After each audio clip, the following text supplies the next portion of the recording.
السلام عليكم ورحمة الله وبركاته. نحييكم من قناة محمد حشاش عاشق الكيان، ونقدم فيديو جديد وحلقة جديدة. موضوع الحلقة: تجديد عقود 4 لاعبين خلال 48 ساعة بالأهلي، ولجنة الحكام تحسم الجدل بعدم صحة ضربة جزاء الزمالك في فاركو، وعرض لاتيني يخلص الأهلي من بنبوس كولر. قبل ما نبدأ حلقتنا، فضلا وليس أمرا تعمل لايك للفيديو ومشاركة للقناة وتعلق بذكر الله، وعلى بركة الله نبدأ حلقتنا.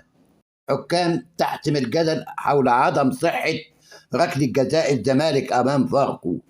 حسمت لجنة الحكام بالاتحاد المصري لكرة القدم الجدل بشأن ركلة جزاء أحمد سيد زيزو أمام فاركو في المباراة التي جمعت الفريقين في ثمن نهائي كأس مصر على استاد القاهرة الدولي.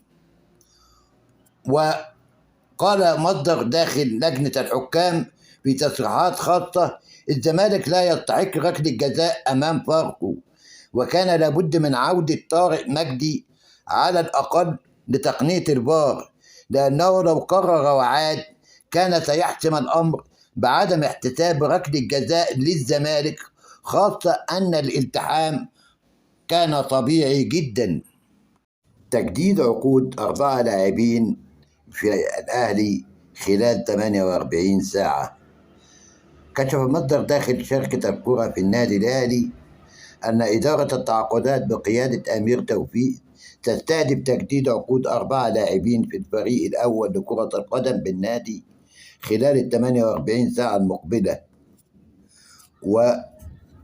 وقال المصدر أن أمير توفيق دخل في مفاوضات مع الرباعي حسين شحات ورامي ربيعة وياسر إبراهيم، بالإضافة إلى محمود متولي، من أجل تجديد عقودهم بناء على رغبات مارسيل كولر المدير الفني للفريق.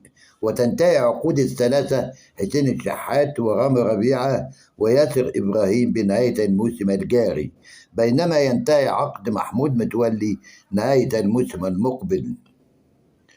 وأوضح المصدر أن أمير توفيق نجح في الاتفاق مع الرباعي على التجديد لمدة 3 سنوات مقبلة، على أن يتم توقيع الرباعي خلال 48 ساعة المقبلة والإعلان في نهاية الموسم الجاري.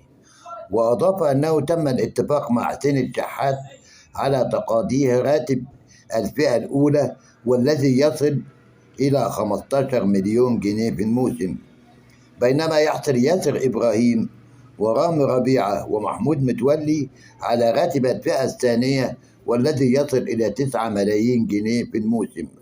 وأتم المصدر أن 48 ساعة المقبلة ستشهد توقيع الرباعي على العقود الجديدة ليستمروا في صفوف الفريق 3 سنوات جديدة حتى 2026.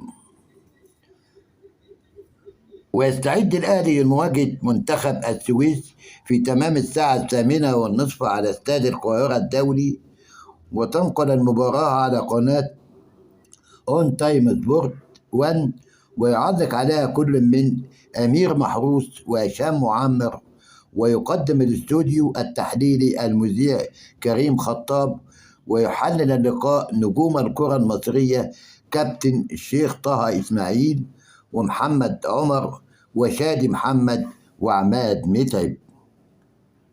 عرض لاتيني يخلص الأهلي بالمبعوث كولر. دخل البرازيلي برونو سافيو لاعب الفريق الأول لكرة القدم بالنادي الأهلي دائرة اهتمام ناديه السابق بوليفار البوليفي، الذي يرغب في الحصول على خدمات اللاعب خلال فترة الانتقالات الصيفية الجارية. وكشفت تقارير صحفية اليوم أن نادي بوليفار يستهدف استعادة خدمات لاعبه البرازيلي برونو سافيو بشكل رسمي في الموسم المقبل، بعدما خرج اللاعب من حسابات النادي الأهلي في الفترة الحالية. ويعاني برونو سافيو من عدم المشاركة في مباريات الأهلي خلال الموسم الحالي، وبات اللاعب قريبا من الرحيل عن القلعة الحمراء في نهاية الموسم الحالي. وأوصى الجهاز الفني للأهلي بقيادة مارسيل كولر بضرورة الاستغناء عن برونو سافيو في الميركاتو الصيفي المقبل، والتعاقد مع مهاجم أجنبي سوبر لتعزيز هجوم الفريق الأحمر بالموسم الجديد. يذكر أن الأهلي تعاقد مع برونو سافيو في فترة الانتقالات الصيفية الماضية مقابل 1,500,000 دولار، وخاض 18 مباراة وسجل هدفين وصنع 3 أهداف أخرى، وحصل على بطاقة صفراء واحدة.